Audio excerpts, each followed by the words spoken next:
Hey everyone! What If Fan here, bringing you another exciting part of What If Fusion Deck User in a different Yu-Gi-Oh!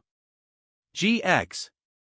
You can find the fanfic title and the original author's name on my Patreon page. Make sure to check it out and show them some love.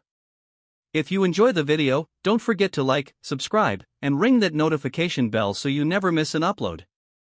Also check out my Patreon channel for early releases of all the series, where you can find all the series released one day ahead of YouTube. Alright, let's jump into it. Chapter 301, Full Strength of Excellence. Chaz's turn. Draw.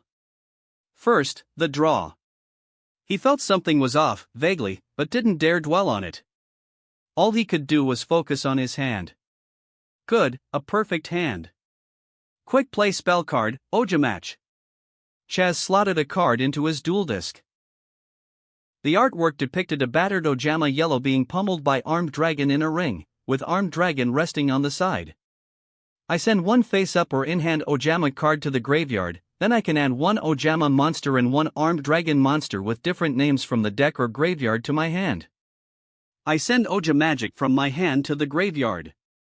I add Ojama Blue and Armed Dragon LV5 to my hand. The deck automatically ejected two cards, and he quickly added them to his hand. Ojamac isn't done yet. I can also summon the added monster from my hand. I summon Ojama Blue in attack position. Ojama Blue, with its long-headed appearance, had a surprisingly impressive aura compared to other Ojamas. Ojama Blue, level 2 Light Beast 0 ATK. Oh. Kaibaman watched Ojama Blue appear and commented with interest, "That must be the monster card you found in Ojama country, right? How did you know?" Chaz instinctively lowered his voice, somewhat timid, but then he shook his head and shouted, "Effective Ojamagic. When this card is sent from the hand or field to the graveyard, I can add Ojama Yellow, Ojama Green, and Ojama Black to my hand." Ya aha! Wahoo! We're here, bro. Three weird-looking spirits burst from the deck and floated beside Chaz, cheering excitedly. Yet, unlike their expectations, when the trio appeared, Chaz didn't scold them or tell them to shut up like usual. Instead, he stared nervously at his opponent. In fact, they could even see sweat dripping from Chaz's forehead. "B bro?" Ojama Yellow asked anxiously. "Not done yet." Chaz swiftly played another card from his hand. Activate spell card, Ojama Simulation. This time the artwork showed the pitiful Ojama Yellow undergoing a miserable transformation on an operating table. Reveal one Light Machine Fusion monster from the extra deck, then banish any number of Ojama monsters from my hand, field, or graveyard to activate. Then I special summon that fusion monster's materials from my hand, deck, or graveyard, only one of each name. I reveal XYZ Dragon Cannon from my extra deck. I banish Ojama Yellow, Ojama Green, and Ojama Black from my hand. Chaz showed the trio of Ojamas he just added, then stuffed them into his pocket. From there, three monsters were special summoned to the field. Special summon X-Head Cannon, Y-Dragon Head, Z-Metal Tank. X-Head Cannon, level 4 Light Machine 1800 ATK. Y-Dragon Head, level 4 Light Machine 1500 ATK. Z-Metal Tank, level 4 Light Machine 1500 ATK. Three Shining Machine monsters appeared on the field, facing the opponent, heads raised, as if crying out. Still not done. Chaz continued, unrelenting, I unite the three machine monsters on the field. Come forth. The three monsters combine. XYZ Dragon Cannon. The three machine monsters assembled one by one from top to bottom, transforming into a massive combined mecha robot. XYZ Dragon Cannon, level 8 Light Machine 2800 ATK. Chaz wiped his chin. Then, to his surprise, he realized the back of his right hand was damp. He lowered his head, saw that it was soaked with sweat. This is... He shook his head again, trying to calm his nerves. Activate the effect of Ojamac in the graveyard. Banish this card, shuffle the banished three Ojama monsters back into the deck, then draw one card. He retrieved the Ojama trio from his pocket and returned them to the deck, which shuffled automatically. Then he drew a card. He glanced down. Tribute Ojama Blue to Tribute Summon. Armed Dragon LV5. The blue Ojama turned into particles, replaced by a tall, muscular dragon. The dragon stood tall on the field, slamming its fists together with a booming sound, then letting out a mighty roar to match its master's spirit. Armed Dragon LV5, Level 5 WAND Dragon 2400 ATK. Phew. This should be enough, right? Chaz finally let out a small breath of relief. Armed Dragon LV5 and XYZ Dragon Cannon, two monsters with impressive attack values, and both with effects that could destroy enemy cards. No matter which survived into the next turn, he'd have means to counter the opponent. What's more, despite summoning so many monsters, his hand hadn't been drained much. I set a card face down and end my turn. This should be summoning two high-level monsters right out the gate while preserving your hand size, and with Ojama Assimilation in the graveyard ready to recycle for more draws. For a first turn, not bad at all. Truly, one could call it excellent. Hearing that, Chaz cracked a small smile and looked up. However, it was like being struck by lightning. Chaz instinctively recoiled half a step. However? But your heart is deeply flawed. Heart? Watch closely and see how a truly excellent duelist duels. Kaibaman shouted to the heavens, and as he did, the entire hot spring seemed to erupt into a storm. What the? Chaz braced his arms in front of him, while his body was still being pushed back by the strange storm. He was actually being forced back by one man's pressure. My turn. Drawl. Kaibaman glanced at his drawn card. Oof. I normal summon Z-Zillion Tank. What? Z-Zillion Tank looked like Z-Metal Tank, with treads on both sides and a central control unit with a single eye. That said, the Z-Zillion Tank Kaibaman summoned was an entire size class bigger. Not only that, it had massive metal pincers attached to its treads, and its upper armor open to reveal concealed cannons. Z-Zillion Tank. Level 4 Light Machine Union. Chapter 302, Teaching Students in Accordance with Their Aptitude. Chaz stared in shock at the Z-Zillion Tank on the field. Even without knowing its effect, just from the appearance, he already suspected the obvious. It was an evolution of the Z-Metal Tank. And that brought back the thought he had been trying to suppress.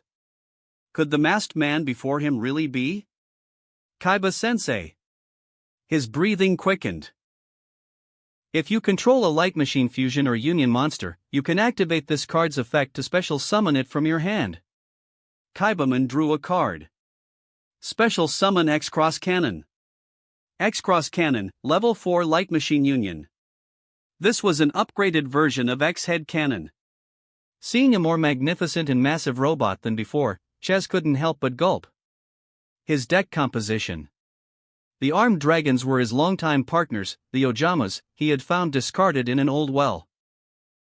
And the XYZ series, Kaiba had gifted them to him. XYZs were ultra-rare cards. While they might not be top tier in this world, they were undoubtedly rare. So, of course, a brand new, upgraded XYZ series. How would any normal person get their hands on that? X-Cross Cannon's effect. Once per turn, I can equip one Light Machine Union monster from my deck to it as an equip spell. Oof. Obviously, it's Yaour Head. Yaff. Yaour Head looked nearly identical to Y-Dragon Head, save for the shimmering energy along its body that hinted at its evolved form. By now, you should get the picture, right? Chaz swallowed and nodded. Then I combine X-Cross Cannon, Yaour Head, and Z-Zillion Tank. Rumble, rumble, rumble. The three newly upgraded machines began to transform on the field. Z-Zillion Tank anchored at the bottom, Yaour Head spread its wings and slotted into the center, and X-Cross Cannon leapt high to lock in at the top. Fusion Summon. XYZ Hyper Dragon Cannon. Boom, boom, boom. The three monsters combined and blasted upward, illuminating the entire hot spring like it was midday. XYZ Hyper Dragon Cannon, Level 8 Machine 3000 ATK. Attack. 3000? Chaz gaped. How can it be 3000? they were still X, Y, and Z components. Even if the base forms were upgraded, their attack was the same. Yet the fusion had 200 more attack than the original XYZ Dragon Cannon. Battle. XYZ Hyper Dragon Cannon, destroy the dragon. Each mechanical cannon aimed at the armed dragon LV5. A burst of blinding light erupted, piercing through it instantly. He destroyed armed dragon? Good, that means he still had a chance. He could activate XYZ Dragon Cannon's effect to destroy this new robot. Turn end. Kaibaman casually ended his turn. Alright. My turn, draw. Now, I activate XYZ Hyper Dragon Cannon's monster effect. Ha! Chaz froze mid-motion. Once per turn, during my opponent's turn, discard one card, then destroy one card my opponent controls. Kaibaman pointed straight at the XYZ Dragon Cannon. I target XYZ Dragon Cannon. He discarded a card to the graveyard. Go, Hyper Dragon Cannon. Hyper Cannon Strike. Treads, head, and cannon. The three fused machines gathered power, then unleashed a burst of energy that obliterated XYZ Dragon Cannon before Chaz could react. It's stronger than XYZ Dragon Cannon. Even so. Isn't that obvious?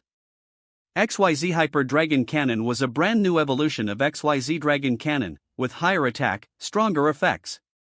Of course, it was stronger. Of course. I can't win. Oof. Seeing Chaz falter, Kaibaman snorted coldly. The sound made Chaz shrink back even more. Pathetic.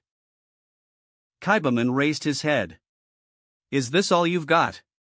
But... Sensei, Chaz no longer pretended not to know. Of course, he recognized him. And you dare call yourself an elite duelist like this? Seto Kaiba no longer hid his identity, or rather, he never cared. You think you can defeat me like this? Chaz had never dreamed of defeating Kaiba. Since childhood, Kaiba had taught him little. Only when he was lost would he offer a nudge, or toss him a few cards and tell him to figure it out. Even with the Princeton family matters, Kaiba never gave guidance. Recently, at the Union Hangar, Kaiba learned of the Princeton family's dealings with Leo Akaba and dumped everything on Chaz to handle alone. Back then, Chaz had tried everything he could. Despite that, his efforts were fruitless. Not long ago, the Fusion Army blitzed Shinsun, causing catastrophic damage across 2 dimensions. Because of their collaboration, the Princeton group was hit from all sides. His 2 older brothers were too overwhelmed to oppose him anymore, giving Chaz a clear path to control the group. That said, none of that was his doing. He had no talent like Kaiba, no presence like Kaiba. His duels were worse. His mindset was worse. Loser. Kaiba barked again. What kind of duelist gives up willingly? No matter how powerful the opponent, no matter how terrifying the enemy, a duelist must never kneel. Otherwise, how can you dare call yourself elite? Chaz gritted his teeth, yet couldn't argue. Kaiba's tone eased slightly. He clenched his fist in front of him. You've only just stepped into the new era of dueling. Before you lies an endless future. And against stronger cards, more experienced duelists, and even your own master, you give up? What defines a truly elite duelist? New cards? Powerful monsters? None of that. It's the spirit to challenge any enemy without fear. Pause. Just the other day, I received a message. Your friend, Amaki Hikaru, said if he becomes champion, he wants blue eyes. Chaz snapped his head up, locking eyes with Kaiba. That guy Hikaru, he wants the ultimate dragon. Chaz's eyes bulged, his heart pounding. Blue Eyes White Dragon was Kaiba's soul card, the card he'd use even if he gave up the gods. Without Blue Eyes, there was no Seto Kaiba. Countless people had tried to challenge Kaiba, block his path. Regardless, Kaiba always moved forward alongside Blue Eyes. Chaz looked at his right hand. Forget challenging Kaiba. He never even thought about Blue Eyes. Kaiba had given him countless cards, legendary rares. Meanwhile, Chaz had never once considered, never dared ask. Blue Eyes. That guy Hikaru. Audacious? Fearless? No. He just wants the Blue Eyes Ultimate Dragon. Even if it's Seto Kaiba. Even if it means facing Kaiba Corp, a cross-dimensional giant. He just wants the fusion card. Nothing else matters. He just wants fusion. As a peer, a classmate, a clubmate. What about me? I can't accept losing to someone my own age. I am the glory and thunder of the Princeton family. I understand now, Sensei.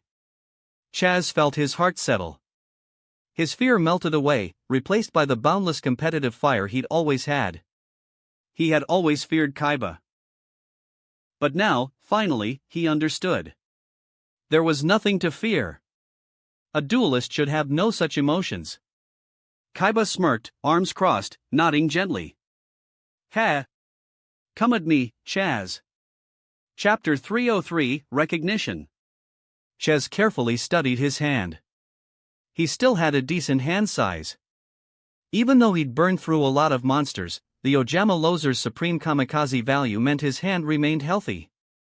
But these cards weren't enough to beat his master. Activate spell card, Magical Mallet. Chaz drew out a powerful card.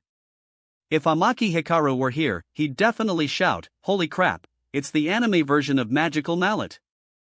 This card lets me return any number of cards from my hand, including this one, to the deck, then draw the same number. Exactly. This version of Magical Mallet was a supercycle card that didn't waste hand resources and returned itself. Chaz sent 4 cards, including Magical Mallet, back into the deck, then it auto-shuffled. Ruor. A voice echoed in his ears. A black and white dragon materialized in his hand.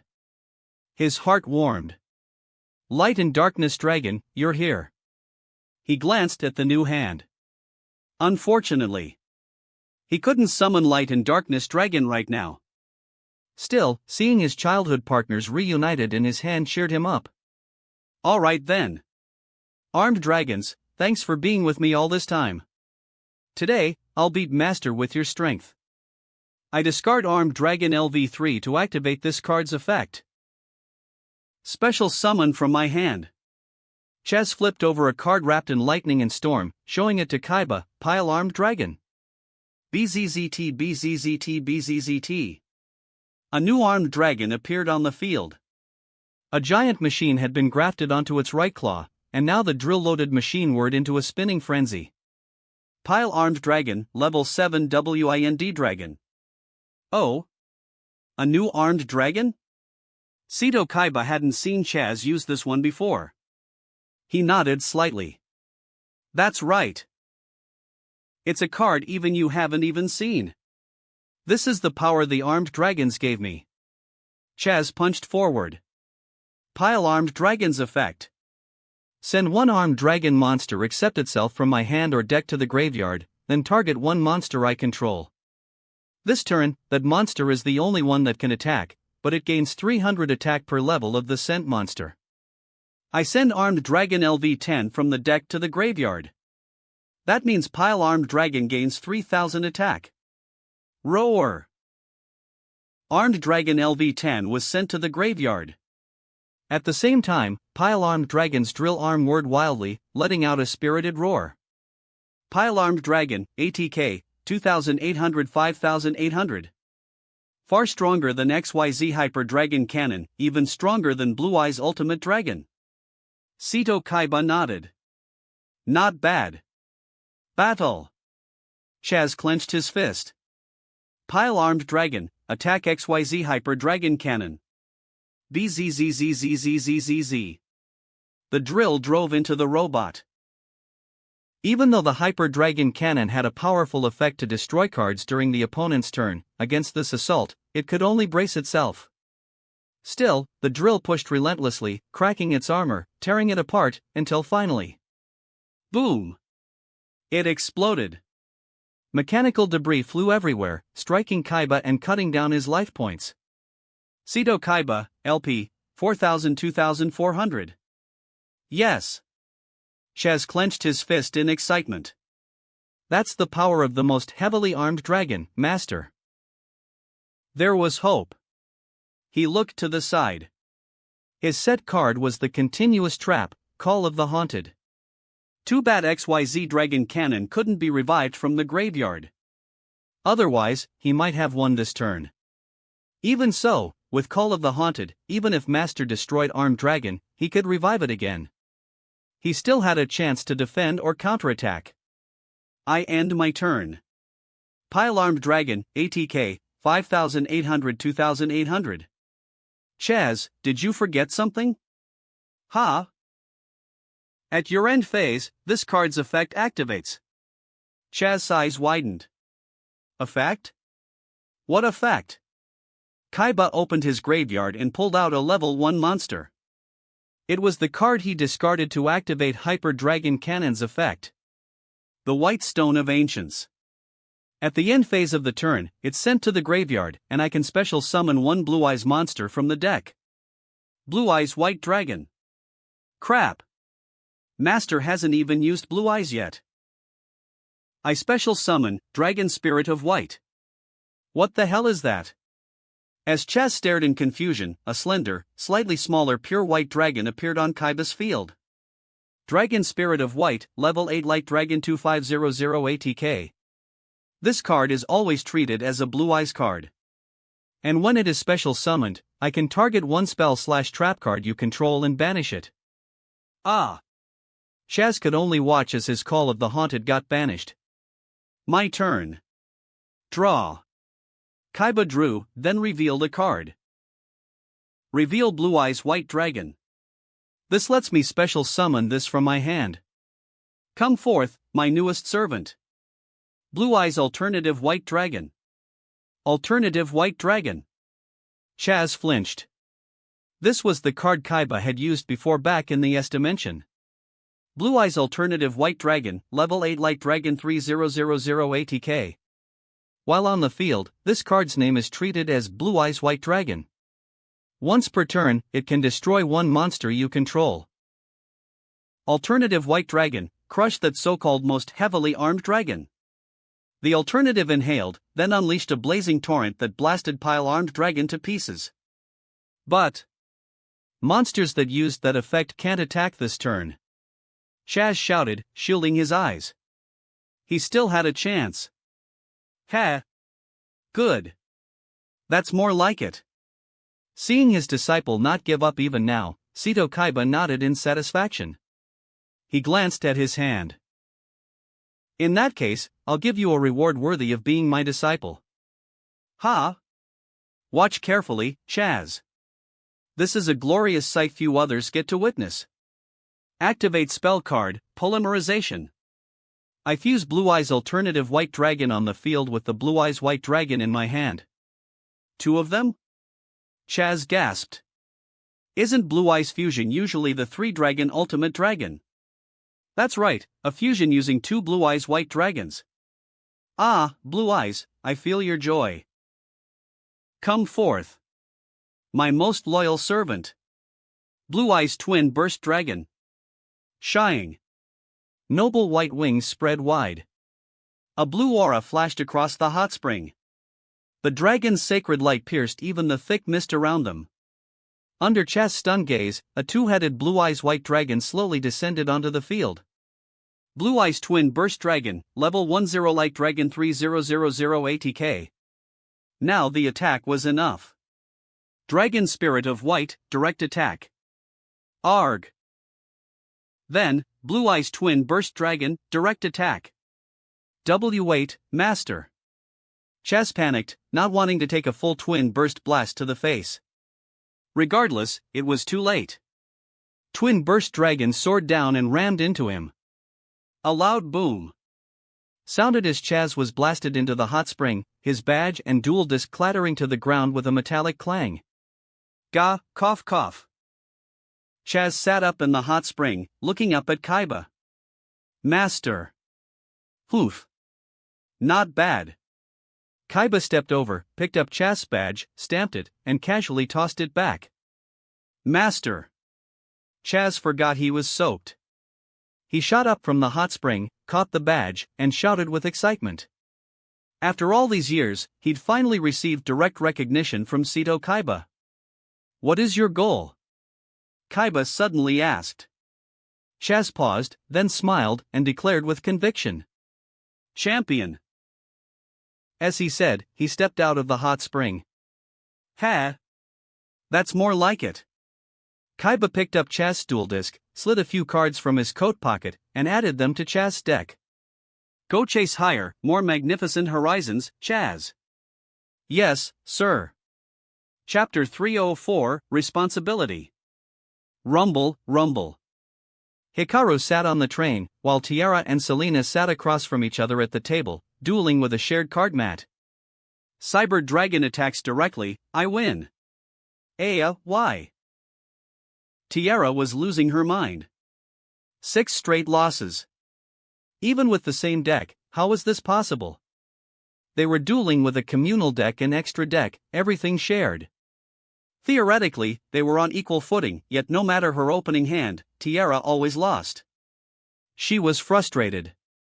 Regardless, frustration didn't help. She didn't actually mind losing that much, she'd just been idly playing out of boredom. Despite that, by the third duel, she was truly baffled. She even considered secretly using her stats, but unfortunately, those held no power in this kind of casual duel. Understandable, really. Hikaru also lost often in non-official duels with friends. His luck had always been terrible. And clearly, Tiara's luck was no better. Selena, however, was in a league of her own, her luck was genuinely great. She'd been participating in Fusion Club activities since last year, with tons of experience in casual random duels. Naturally, Tiara was no match. Still, the most impressive was Cyrus Truesdale. In the original story, he crushed simulation duels with machines, completely dominating the school, even Jaden didn't stand a chance. Beep beep. While the girls passed time, Hikaru scrolled through his phone and opened a newly received message. It showed a photo of Atticus's gleaming teeth and peace sign gesture, with a helpless-looking Alexis beside him and a laughing Zane, having just defeated an opponent. It looked like the Rhodes siblings were traveling this dimension with Hellkaiser. That reassured Hikaru. If it were anyone else, he'd worry about Zane. That said, with Atticus there, it was fine.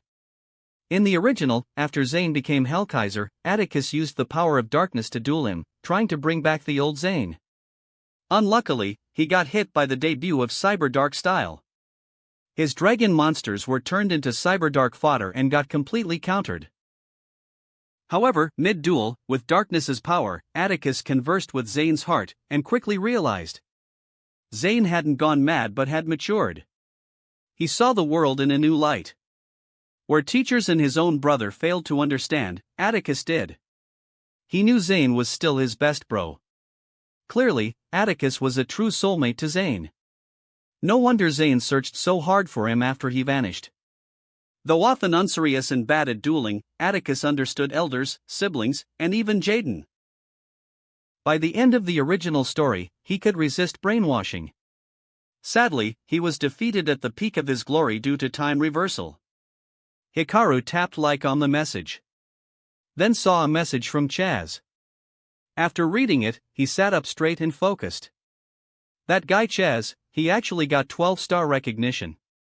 What? That guy silently became the first to do that? Bastion exclaimed. Then clenched his fist. No way I'm letting you all pull ahead. He immediately pulled out his deck and began studying it more seriously. As for Hikaru, after checking on everyone's progress, he also searched for updates on the rest of the Fusion Club. The ordinary members' statuses were his top concern. As club president, he couldn't just care about friends. If someone lost a duel, he'd sometimes send a few comforting words. If someone beat a tough opponent, he'd leave a like or message. Being president was tough. Oh, Dimitri reached 5-star? Not bad. 5 stars meant you didn't have to worry about your score much anymore, now it was just about chasing higher. He tapped like and kept scrolling, until his expression turned serious. One student reported seeing strange black clouds in the critical nexus dimension, unsure if it was a natural phenomenon. Another said they saw a slime-covered demon, but since they weren't a star duelist, they didn't bother to intervene. Hikaru rubbed his chin, thinking. There were quite a few demons matching those traits, so he couldn't jump to conclusions. However, what if it was? What troubled Hikaru most was that, since everyone was scattered, it was hard to gauge each person's situation. If someone hadn't sent news for a while, was it because they were busy with duels, or because something had happened? Even among close friends, it was hard to confirm anything. He hesitated, then edited, and sent a message to all Fusion Club members. Luckily, because Tiara had stirred up trouble with her stats the other day, that strange phenomenon had been visible to everyone in Critical Nexus. That gave Hikaru an excuse to make up a warning. To all Fusion Club members, recently, unusual weather anomalies have erupted in the Critical Nexus. After consulting with dual spirits, I suspect the appearance of a high-ranking demon. It may pose danger to civilians. Please be on alert. Always be mindful of time, weather, and surroundings. Avoid leaving Kaiba Corp outposts when possible to maintain communication. If you encounter any of the following conditions, immediately contact or send a message. Tiara peeked over. She raised an eyebrow, crossed her legs, and propped her chin on her hand as she watched Hikaru type. This human, his sense of responsibility was too much. Even on a trip, he worried about those boring mortals. Even so, she had to admit, as a leader, Hikaru never missed a detail. Beep beep beep da. After Hikaru sent the message, he opened the Emerald Book to resume studying. Soon after, the train announcement came on. Arriving at Rainforest Sector. Attention passengers, duels in this region are extremely frequent. Please conserve stamina. They'd arrived. Hikaru and the others packed up and followed the crowd off the train. Just as they disembarked, Hikaru spotted a boy with short blue hair about to board. It was Jesse Anderson. Oh! Hikaru! Jesse spotted him too, and upon noticing the 5 stamps on Hikaru's badge, he was stunned, then cracked his neck and grinned. You've already got 5 stamps. Amazing! I better catch up. He had 4. He was heading to another mountain region, so their paths diverged. Bastion and Selena were surprised to meet a branch campus student who wasn't hostile toward Fusion at all, and chatted with him a bit. Naturally, Jesse also asked about Jaden. Hikaru thought for a moment, pulled out his phone, and found Jaden's current location. Looks like our destinations won't align. Jesse laughed, yet didn't insist on chasing Jaden down. Then his expression turned more serious. By the way, be careful in the rainforest. It's intense. Sometimes someone might jump out from the shadows and challenge you out of nowhere. Wait, seriously? The rainforest really didn't sound welcoming. Chapter 305, Amazonas. After stocking up on essentials at the rainforest outpost, Amaki Hikaru's group stepped out. Unlike the volcano zone, the rainforest didn't have a central duel hub. 12-star duelists here were more like forest zone duel spirits, meaning one had to venture into the true rainforest to find opponents. Which meant a far higher level of danger. As they walked, beastly roars would echo now and then, accompanied by rustling in the underbrush. The 3 moved together, and as they advanced, Bastion and Selena unconsciously edged closer to Hikaru. The rainforest had poor visibility, thick vegetation, and no clear paths. It always felt like unseen eyes were watching from every direction. Roar! A thunderous roar shook the forest. Birds scattered, vanishing from sight. Hikaru snapped his head to the right. Whiz!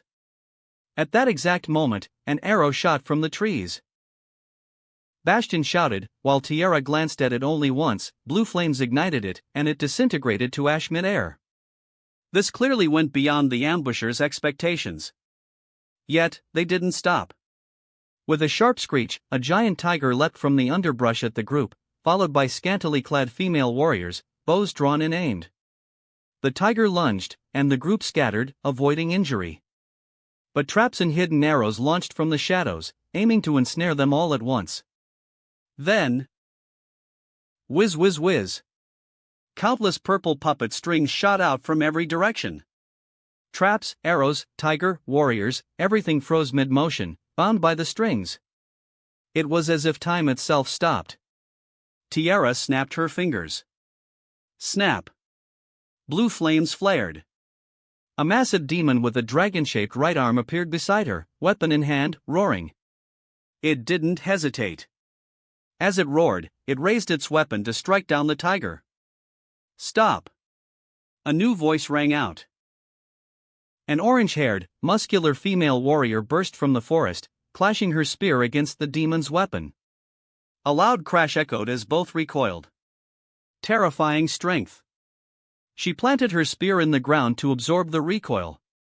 The silver-gray demon had only been pushed slightly back in midair. You passed the preliminary trial. Release my warriors. Foolish mortal, Tiara's eyes gleamed crimson. You attacked us unprovoked, showed no remorse, and now make demands? Do you have a death wish? Irk. The orange-haired warrior flinched back instinctively under her pressure.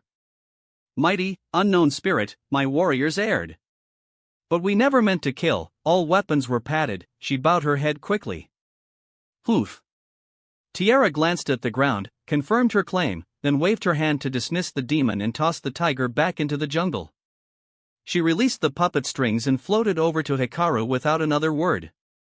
NGH. Bastion rubbed his wrist. Tiara had tied him and Selena up too for safety, though not with much finesse. She'd only made sure they didn't get hurt. Albeit, Bastion didn't care about that. He was amazed, how strong was this Winda? Could ordinary spirits instantly neutralize over a dozen targets like that? It seemed absurd. As the spirits were freed, the trio could finally converse with them. Bastion immediately recognized them as Amazonas spirits. After introductions, the spirits confirmed they were a 4-star 12-star duelist group. The orange-haired one leading them was their chief, Amazonas war chief. That said, challenging them wasn't simple. To pass their test, duelists needed to demonstrate 2 core abilities: courage and wisdom. Courage meant physical prowess, fighting, archery. Wisdom referred to duel ability, math, strategy.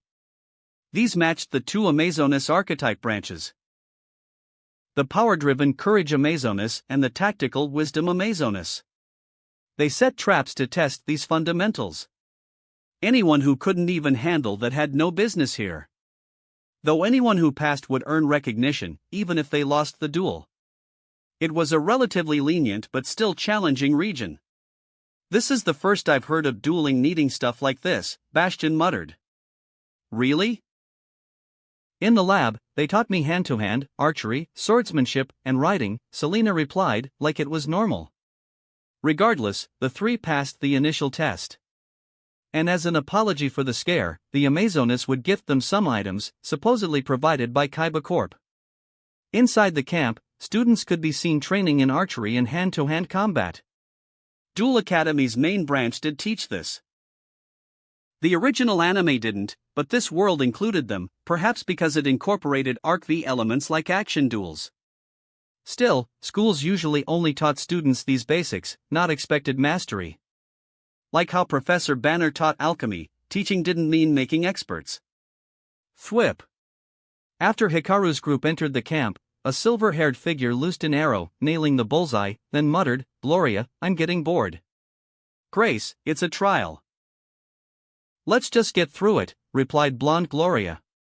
She casually fired an arrow and also hit dead center. Both were clearly battle types. Even elegant-looking Grace in a skirt didn't hold back. For them, this was easy. After they fired, hearing new arrivals, they turned to look. Ah! Grace spotted Hikaru and immediately lost focus. Her arrow missed the center. Gloria, ever direct, slung her bow and laughed. Amaki Hikaru. Ha, perfect timing. We were bored out of our minds. These battle-hungry sisters had been expecting intense duels with the Amazonas. Instead, they got trials. Boring. However, now that Hikaru was here, their spirits lifted. Forget these spirits, Hikaru was where the real fun was. But someone else was even more shocked. Tanya! Bastion screamed. At the center of camp stood a muscular woman with a high ponytail and claw marks over her right eye. It was the one he dreamed about day and night. The Amazonas Tiger Queen, Tanya. Chapter 306. Amazonas Tiger, Tanya. Tiger wasn't a title. It was a literal term. Tanya's true form wasn't human but that of a powerful tiger-type spirit, though she also had a humanoid form, the muscular, big sister figure she commonly used. During the Shadow Riders incident, Hikaru hadn't encountered the Amazonas arc directly, though he heard about it later. Bastion had lost to Tanya because he got distracted, and Tanya had clearly taken a liking to him. Yes. Even though Bastion appeared weak and bookish, a walking encyclopedia and an honor student, he was actually quite the muscular dude. Whether courage or wisdom, Bastion was highly regarded, and Tanya never forgot him. They were one of the very rare mutually romantic couples in the entire Yu-Gi-Oh! Franchise. The moment he saw her, Bastion couldn't control his emotions and cried out. Naturally, when she heard her name, Tanya, nearly 2 meters tall, built like a tank, put on a surprised, girlish expression and said, "Bastion?"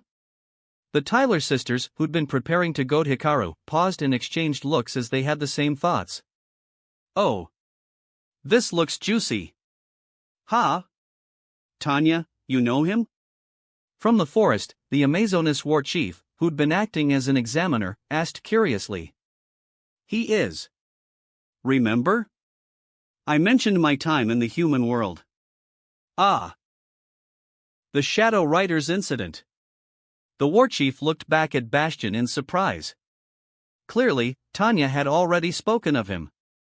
We can't pretend we didn't hear this. As the two tried to catch up, a cold, proud voice cut through the air. The surrounding Amazonas warriors froze, and even the war chief stepped aside. A blonde warrior pulled open a tent flap. From within emerged a tall figure in a massive red cape, heavy armor, and a tiger skin skirt. Her tanned, muscular frame radiated power. She dragged a colossal blade behind her. Oh! Amazonas Empress? Gloria's eyes lit up.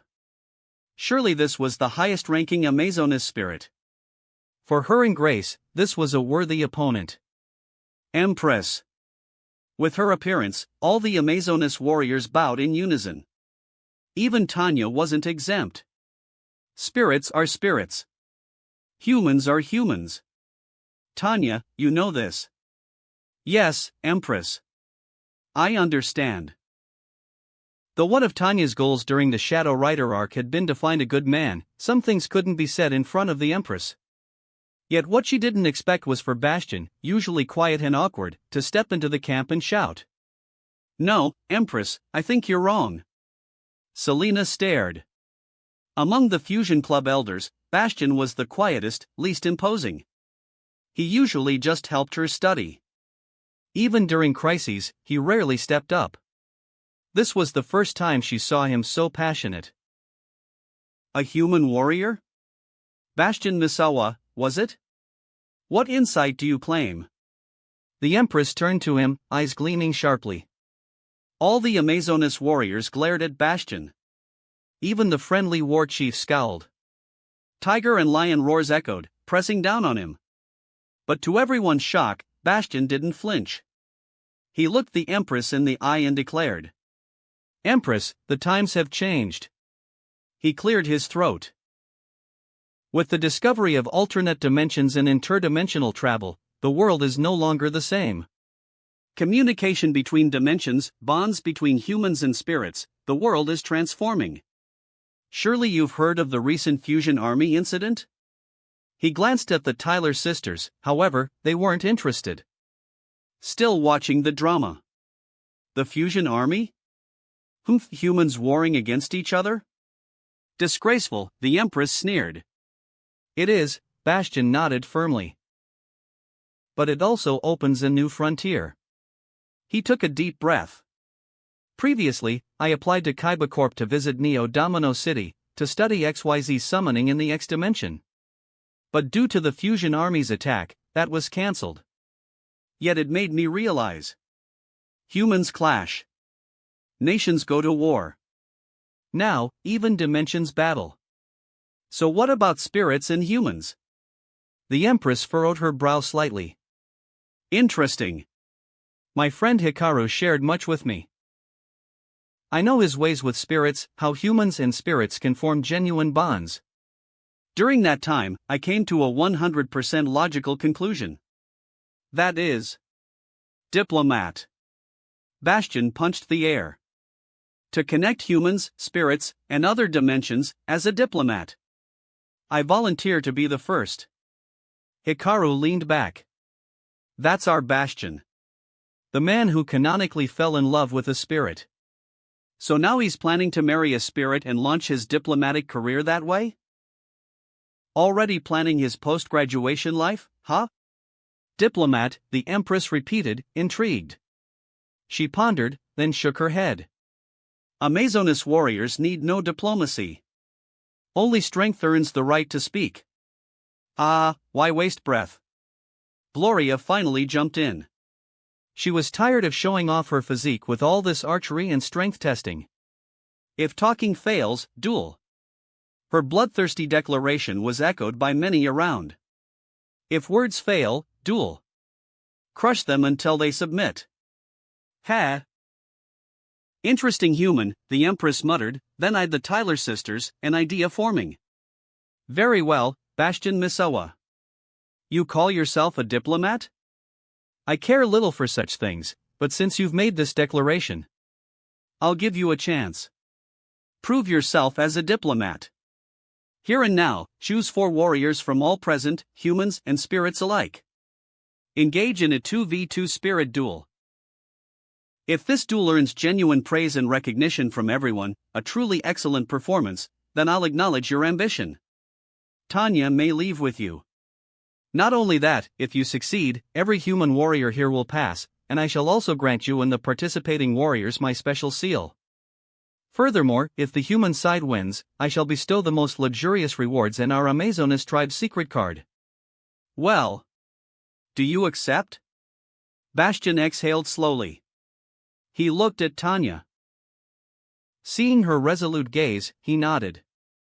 Then looked at Hikaru, who raised his thumb. Outstanding. Bastion cleared his throat again and said to the Empress. Then I accept this challenge. No surprise, Hikaru was already ready. After all, he still didn't have an Amazonas fusion card. Chapter 307, The Performance of Choice. After Bastion accepted the challenge, the Amazonas warriors brought forth a massive throne. The throne landed with a thunderous crash, kicking up dust. The Amazonas Empress casually stabbed her great blade into the ground and sat, waiting in silence. You got this, Bastion. Bastion, we're all counting on you. Even those unfamiliar with him cheered passionately. If Bastion won, everyone could skip the grueling trials and directly earn their 4-star stamp, far easier. This wasn't some pervert in love with a spirit, he was a saint. The Empress sat quietly.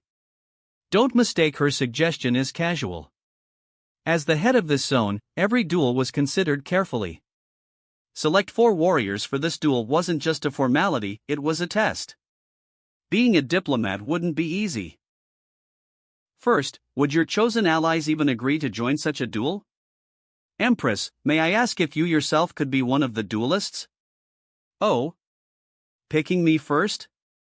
State your reason. You are obviously the strongest spirit in this camp. For this duel to be thrilling and meaningful, your presence is essential. Ha! Very well, I accept. She didn't argue. This was the second test. What defines a thrilling duel? Is it power? Strategy? In any case, it must never be boring.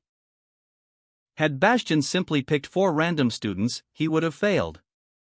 but picking the Empress that was wise. As the opposing leader, she'd naturally want to crush Bastion's dream. Yet if the duel was too one-sided, that wouldn't be entertaining either. Hikaru, Bastion said simply. A brother's future needed support. Heh, no problem, Amaki Hikaru replied. Of course. Hikaru's in? We're saved. Even students from the Polymerization Club cheered. Even the Tyler sisters nodded.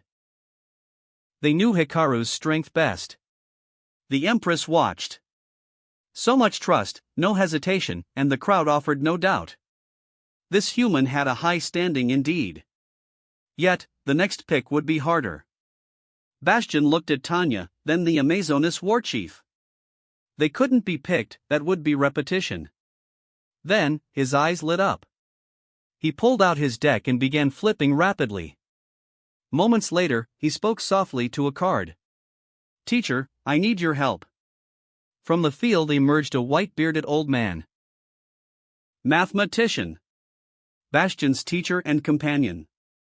Ho ho ho, trouble again, Daichi? I need your help, teacher, Bastion nodded, then turned to the Empress. Empress, mathematician is my partner. I met him in the village of spellcasters. You said to select 4 warriors other than myself, regardless of human or spirit, correct?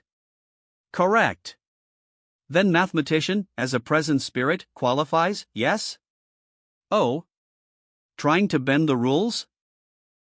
So in the end, you want to duel alongside our own Amazonas warriors? No. Bastion grinned. I want teacher to team up with you in the duel. How's that? What? Gasps all around echoed. He was offering one of his own to the enemy? What if he threw the match? Wasn't that risky? Despite that, the Empress saw Bastion's confident smile and understood. The greatest divide between humans and spirits was misunderstanding and distrust. If mathematician gave his all on her side, she'd have no grounds to refute Bastion's ideals. Fine. I accept. She turned to the mathematician and nodded.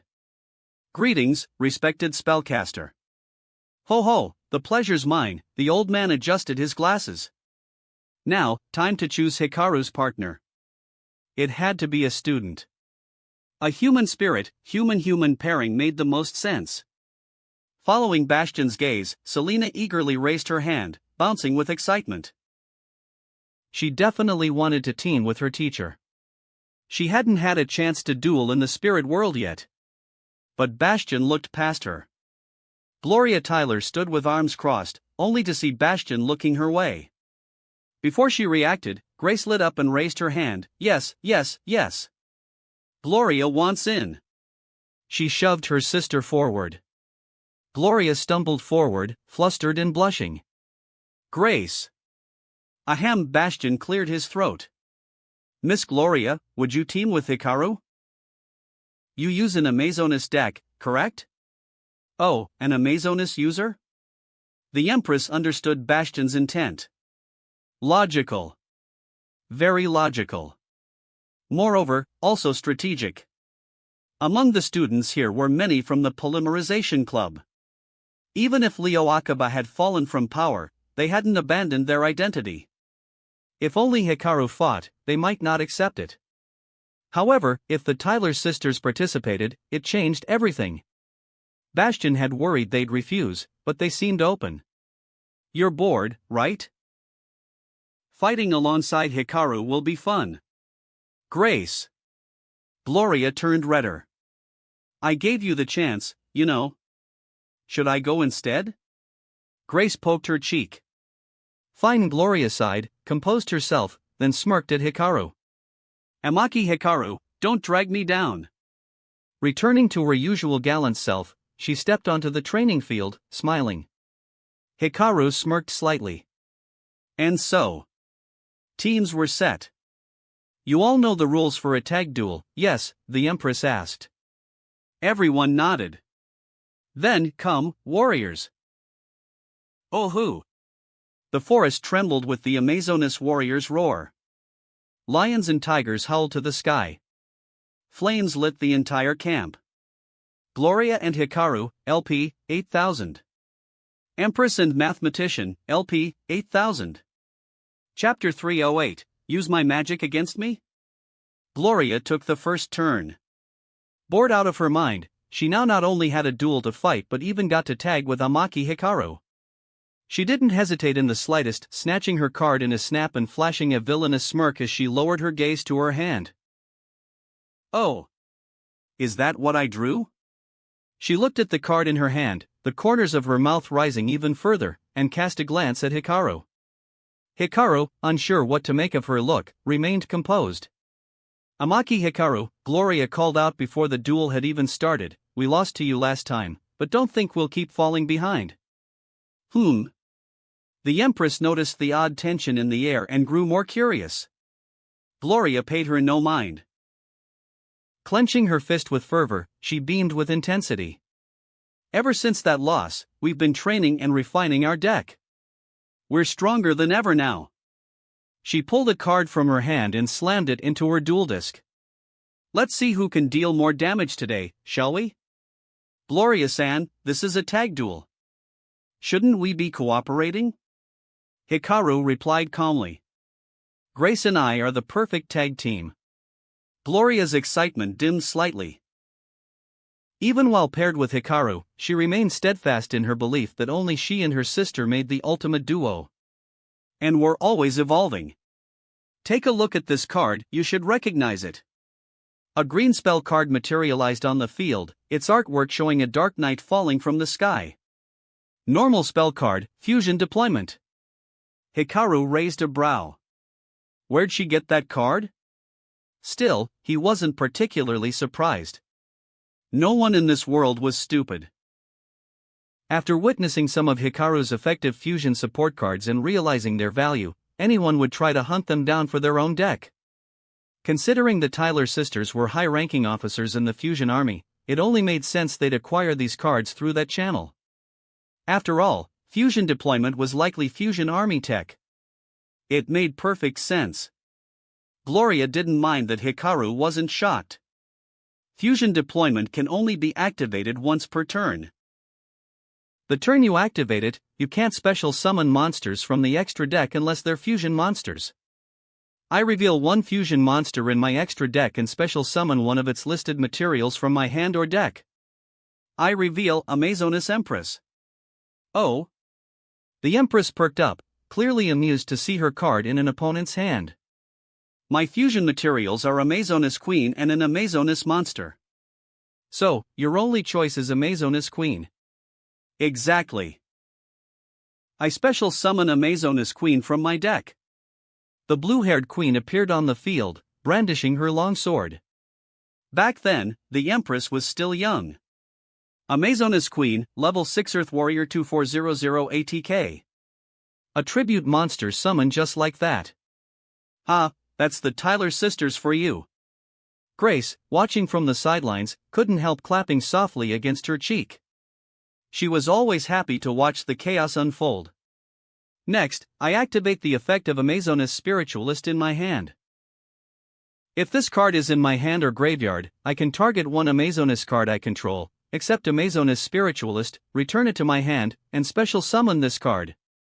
For the rest of this turn, I can't special summon monsters from the extra deck, except Amazonas monsters.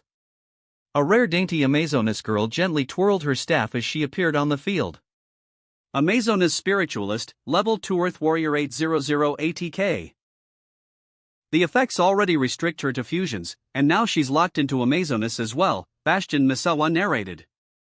But if her goal is to fusion summon an Amazonas fusion monster, then all those limitations don't matter. Still, returning a 2400 ATK tribute monster just to bring out this small one, what's the plan? He looked genuinely puzzled. Just shut up and watch. Gloria lifted her sword-shaped dual disc on her left arm and pointed with her right at the monster zone. When Amazonas Spiritualist is special summoned, I can add one polymerization from my deck to my hand. Whoosh! A card ejected from her dual disc, falling down into her hand.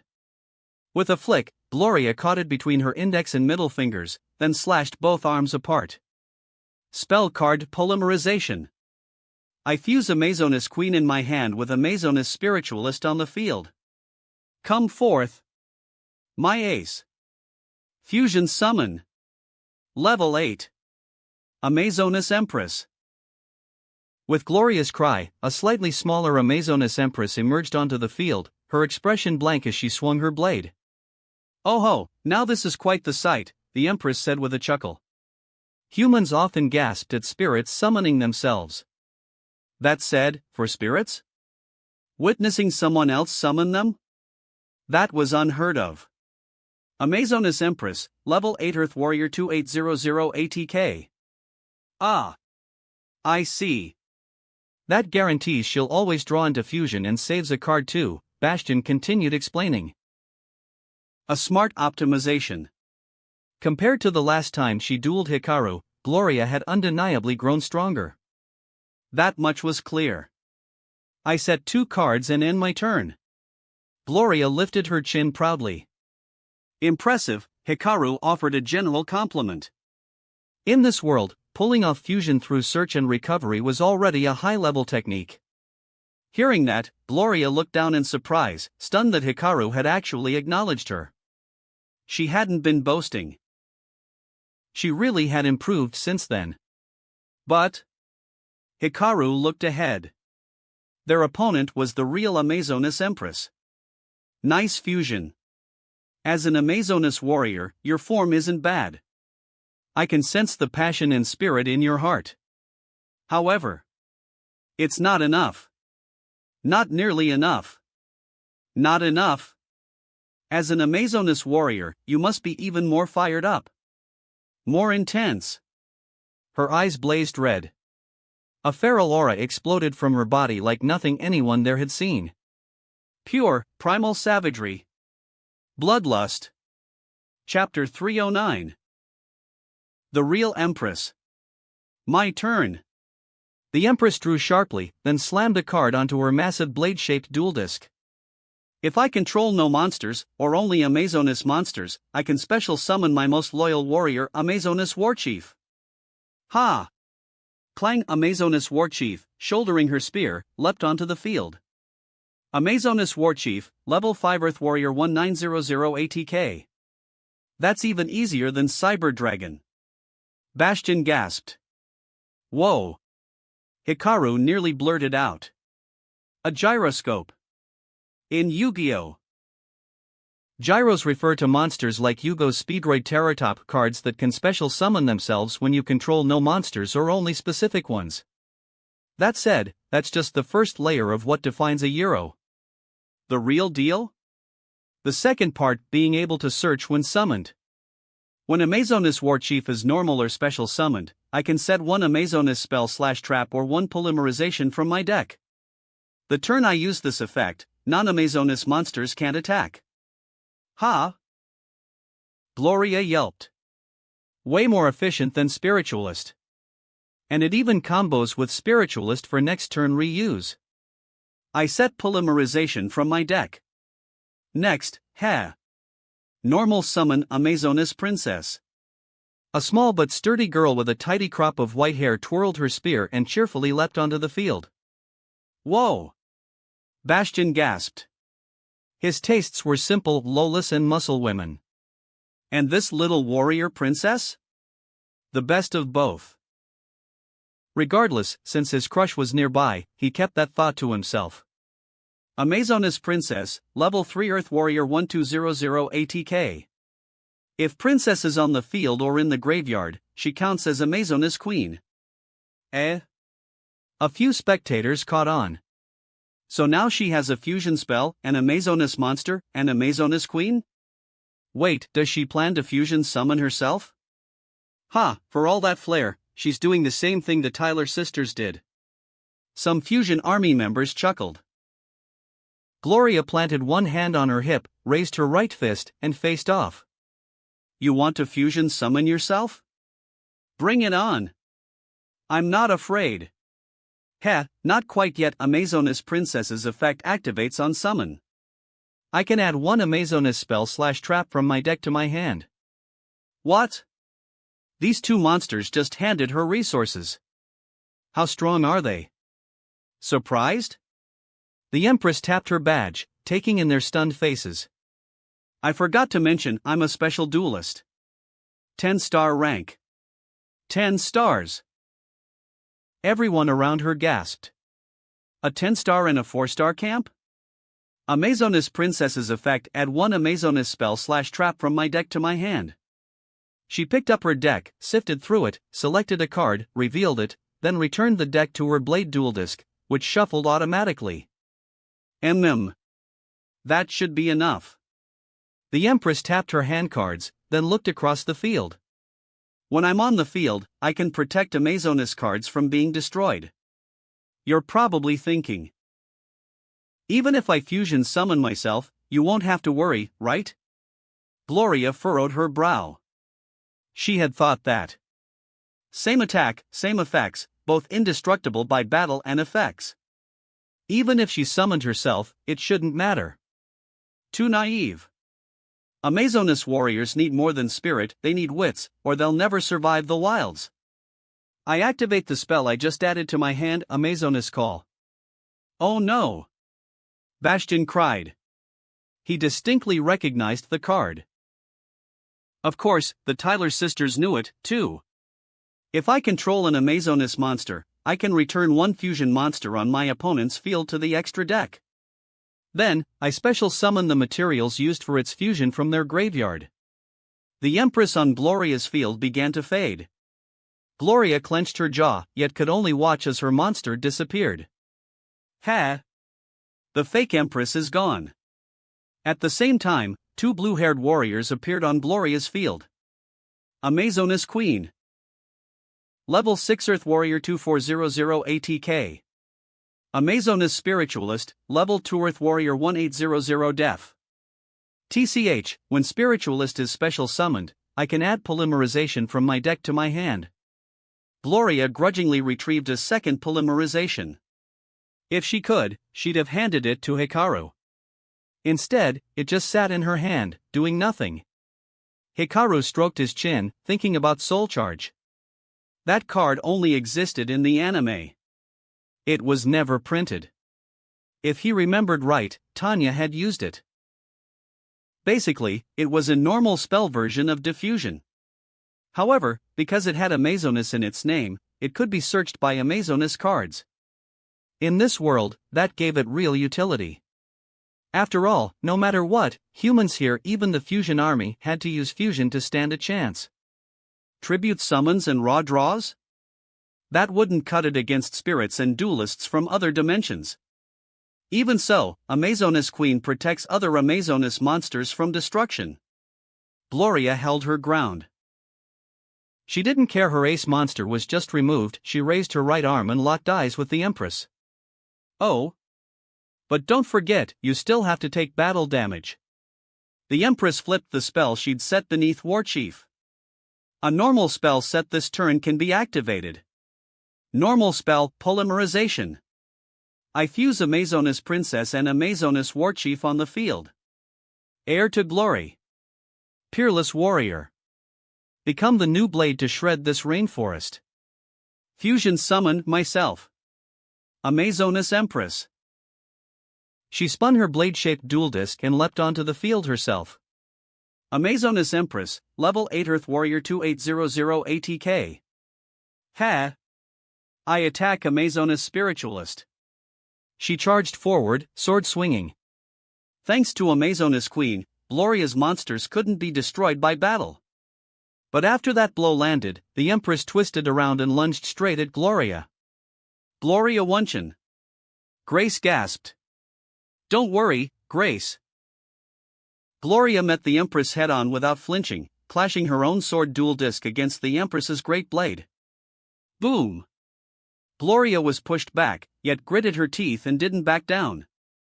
Gloria and Amaki Hikaru, LP, 8000-7000. Ha! Not bad. While I'm on the field, Amazonas monsters deal piercing damage when attacking defense position monsters. You knew that, right? TCH, of course. Gloria shoved her back. The Empress flipped through the air and landed back on her field. Then I'll activate my set card. Gloria, never one to be outdone, revealed her face down and glanced toward Hikaru. Don't think I'll drag you down, Amaki Hikaru. I won't let you pay for our first turn LP loss. Continuous trap Amazonas Hot Spring. If I control an Amazonas monster and take battle damage, I can activate this to restore LP equal to the damage. Hikaru felt warmth envelop him. Steam began rising on their side of the field, and their strength returned as LP ticked back up. Gloria and Hikaru, LP, 7,000 8,000. Oh ho! Not bad, the Empress said, not angry at all, in fact quite pleased. I thought you only had guts. She drew a card. I set 2 cards and end my turn. Nearly the same opening. Meanwhile, anyone watching could see. In a one-on-one duel, Gloria was being completely overpowered by the Amazonas Empress. Same deck, but a world of difference in presence. An outcome. Still, this wasn't a 1v1. Now it was Hikaru's turn. My turn. Calmly, Hikaru drew a 10-star Amazonas warrior. Chapter 310. It's that human's turn. The Empress turned to look at Amaki Hikaru. Oh. It's Hikaru's turn. Amaki Hikaru's turn has arrived. The Empress noticed that regardless of whether they were ordinary students or opponents, everyone seemed excited once they realized it was Hikaru's turn. Does this human really hold such high esteem among warriors of his kind? Hikaru had already looked over his hands several times and naturally knew what to do now. When the opponent controls a monster special summoned from the extra deck, the true power of this card is unleashed. I activate the spell card, Shaddol Fusion. Ah! He opened with Shaddol Fusion. Nice one! Ho ho ho! Shaddol Fusion is it? The mathematician, who had been watching quietly, gently stroked his beard and said to the Empress, that kid Amaki Hikaru is a duelist specialized in fusion, he only uses fusion. In the human world, he's quite famous. Only use fusion? The Empress raised her eyebrows, half in doubt. Shaddol Fusion allows you to send fusion materials from your deck to the graveyard to fusion summon an El Shaddol. Oh?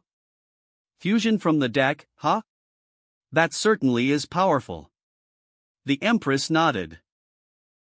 Hikaru opened his deck and pulled out 2 cards, revealing them. I send Shaddol Squameda and the Light Attribute Keiki the Unity Star from my deck to the graveyard to fusion summon a Light Attribute El Shaddol. Hikaru raised his hands and brought them together. Fallen Angel and Ancient Giant, Divine Emissary and Central Controller, gather all into one. Unite all life. The Fallen Giant. He swung his arms downward. Level 8. El Shaddol Construct. From beneath Hikaru, countless purple lines flared up around him. These lines gathered above his head and twisted wildly, ultimately forming a massive purple halo. The ring rose into the sky, emitting a radiant yet eerie glow across the land. And under this light, a towering giant slowly revealed its form. El Shaddol Construct, Level 8 Life Fairy 2800 ATK. Oh? A light attribute El Shaddol? Gloria's eyes lit up as she saw the card. Interesting. I activate the effects of Shaddol Squameda and El Shaddol Construct. When Squameda is sent to the graveyard by a card effect, I can send 1 Shaddol card from the deck to the graveyard, and when Construct is successfully special summoned, I can also send a Shaddol card from the deck to the graveyard. Hikaru opened his deck and chose 2 cards, Shaddol Core and El Shaddol Fusion. The Empress watched Hikaru's play with a hint of confusion. As for the students around them, they were even more clueless. When Shaddol Core is sent to the graveyard, it can recover a Shaddol spell or trap from the graveyard. Bastion Misawa explained. That explains it. Everyone suddenly understood. I add El Shaddol Fusion from the graveyard to my hand. Hikaru added the quick play spell to his hand, restoring his hand to 6 cards. Interesting. With just 1 fusion spell, he summoned a high-level monster and even replenished a card in hand, but its attack is also 2800. Construct doesn't conduct battle when it fights special summon monsters, it just destroys them. Selena cheered, waving her arms in joy for her teacher's ace summon. The Empress froze. That powerful? Someone nearby muttered in confusion. Construct destroys special summon monsters without battling. But the Empress can't be destroyed by battle or effects. So what happens if they clash? That really was a good question. An unstoppable spear against an unbreakable shield, what happens? A normal battle phase occurs. Since their ATK are equal, Construct would be destroyed by the Empress. Bastion answered plainly. A simple rules interaction. So, it was a wasted summon, someone said blankly. He looked at his friend, only to see the same puzzled expression. They just couldn't figure it out. But that only meant they hadn't thought it through. This was a tag duel, not a solo match. Hikaru had to consider the long term and his next opponent, the mathematician. Too bad, Hikaru, you don't have an Earth attribute El Shaddol. Tiara had gained a better grasp of dueling through experience and quickly spotted Hikaru's predicament. Hikaru nodded slightly at her words.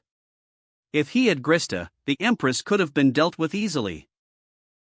He could have used Shaddol Schism to fusion summon an Earth monster and remove her. But now, Tiara saw that Hikaru chose El Shaddol Fusion, a more endurance-oriented card, and understood his intent. It wasn't the right time. Then, should you change your strategy? Tiara raised a finger. Exactly. Hikaru nodded. Tiara had really leveled up. Rushing things wouldn't work against an Amazonas deck. Just look at Gloria beside them. Even with her ace neutralized, her life points and card count remained untouched. Time to shift strategy and play the long game. Normal summon, Chaetoptera. Screech. A winged dinosaur flapped in, landing beside Hikaru. Chaetoptera, level 4 WAND dinosaur 1400 ATK. During the main phase, I can activate its effect to add 1 polymerization from my deck to my hand. Ha! So everyone uses this to get fusion, huh? Gloria laughed. Hikaru didn't respond. He simply activated the spell. I activate the spell card, Polymerization. I fuse Chaetoptera on the field with Curse of Dragon in my hand. Fusion materials, Chaetoptera and a dinosaur or dragon monster. Appear now, level 6, Hornsaurus. The sturdy pterosaur glowed with blue energy. Its scales turned black, and its body grew more muscular. Hornsaurus, level 60 ARK Dinosaur 2000 ATK. What's that card? Ha! Hikaru hasn't used that before. Dummy, that's from Duel. Duel with Legendary Duelist 2. Weevil Underwood Strikes. Hikaru used it then. It was Rex Raptor's ace. Don't you recognize it? A soldier from the Polymerization Club overheard and couldn't help but speak up. As soon as he spoke, the surrounding Fusion Army soldiers all turned to him, astonished. Realizing what he just blurted out, he coughed to cover the awkwardness. He. Seems like everyone really likes Hikaru. Grace just chuckled. The soldier quickly explained. Hornsaurus can attack directly the turn its fusion summoned. I see, if you can't deal with monsters, then go for the players? A wise move. But it won't be that easy. Hornsaurus's effect activates. Hikaru pointed to the sky. When this card is fusion summoned, I can place a field spell from my deck or graveyard face up onto the field. Ha! Wah! That wider range? Any field spell? Field spell, Fusion Recycling Plant. Ding ding ding. Ruins and scrap heaps rose from the ground, and countless drone-like machines began flying across the field. Fusion Recycling Plant. Ah, the recycling plant. Gloria nodded. Now that this card was on the field, she could somewhat guess what Hikaru had planned. Fusion Recycling Plant's effect. Once per turn, I discard 1 card to add 1 polymerization from my deck or graveyard to my hand. I discard a card and add Fusion Substitute from my deck to my hand. And now, battle. Horned Saurus attacks directly. The winged dinosaur soared overhead, bypassed the Empress, and struck her throne with a mighty flap. Empress and Mathematician, LP, 8000-6000. Just playing tricks. The Empress frowned coldly. Still, in a situation where the front line couldn't be broken, going around to strike the core was a clear tactic. She couldn't help but re-evaluate Amaki Hikaru. A duelist who only used fusion? If that were all, he could be called strong. But how could that be fusion itself? I set one card and end my turn. At this point, Fusion Recycling Plant's effect activates. Hikaru tapped his dual disc lightly, and a drone flew out to patrol the heaps of fusion junk.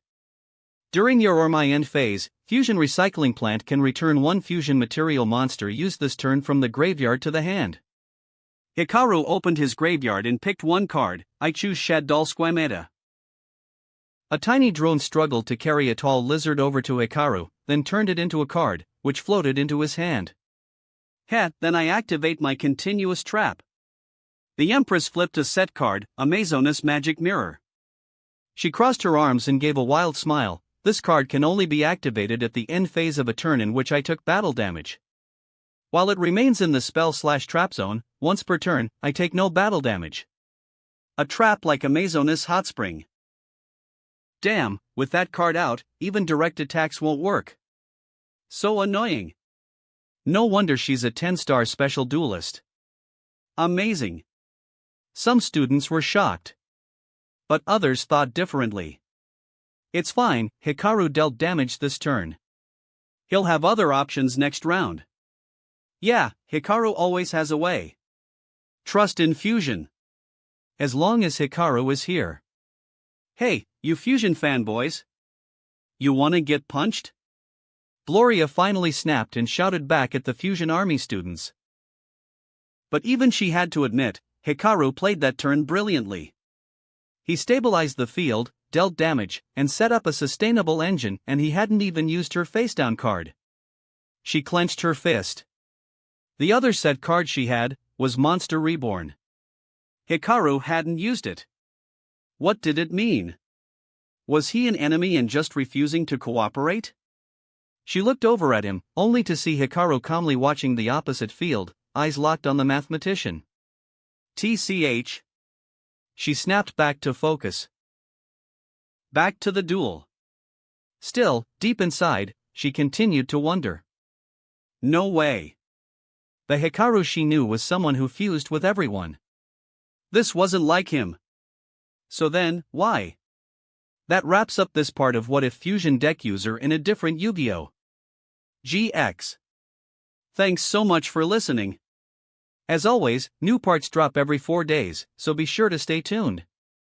Also check out my Patreon channel for early releases of all the series, where you can find all the series released one day ahead of YouTube. If you enjoyed the video, don't forget to like, subscribe, share it with your friends, and please consider supporting the original author as well. See you in the next one.